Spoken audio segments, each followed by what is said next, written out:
عزتمنو یوه د روژې بختوره میاشت ده او بل پکې دغه شانتې ظلمونه عام دي چې څنګه پیزان خلک ډېره سخت بېدردۍ سره قتل شوی دی. مینهوال دی په ولې قتل کړی او په کومه طریقه قتل شوی دی.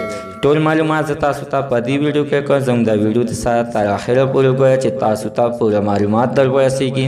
د دې معلومات نه مخکې زه تاسو ته د یاد وکړو چې زموږ په دې سوپر کلیک چینل کې نوي وئ، چینل هم نوي سبسکرایب کړئ. مهرباني وکړئ تاسو زموږ د سوپر کلیک چینل د سره سبسکرایب کړئ. خوا کې وسه د ټالی نشان ووهئ چې هر یوه نوې معلوماتي ویډیو تاسو ته په اسانۍ باندې در ورسیږي. عزتمنو تېره ورځ د ګل غوندې ځوان یعنې دغه د پولیسو محکمې نه ډېره سخت بېدردۍ سره لګېدلی دي. د دکې د وجې نه چې پیزان خلک ورته ګاډۍ نه دی ودرولې او نیغ بې تېر شوی ده چې په دغه دوران کې په ده باندې فایرنګ شوی دی. نو د فایرنګ په دوران کې د ده ګاډۍ لګېدلی دی او دا هم پکې شهید شوی. د هغې په دوران کې د کوټې خلک ټول د احتجاج په نیت باندې روډونه بند کړي د دکې دپاره چې موږ انصاف غواړو، ځکه چې موږ سره ظلم او زیاتی شوی بېګناه باندې بېدردۍ سره لګېدلی دی. خو عزتمنو چې تر اوسه پورې د ده لا پته لا نه ده لګېدلې چې دا په کومه طریقه لګېدلی دی او د چا نه لګېدلی دی. خو ټول الزامات یې په پولیسو او په محکمه باندې دي. الله تعالی دې د ده قاتلان نوس نابود کړي او الله تعالی دې د ده کورنۍ ته د زړه صبر ورکړي. ځکه عزتمنو چې ایله تازه زلمی شوی دی او د ګل غوندې ځوان دی، د مور او په پلار باندې به یې څه تېرېږي. مینهوالو د دوی په هره باندې ستاسو څخه دی حتما راسره خپله رایې لاندې په کمنټ کې شریکه کړئ. زموږ د سره عزتمنو نننۍ معلومات ته د دې ځای پورې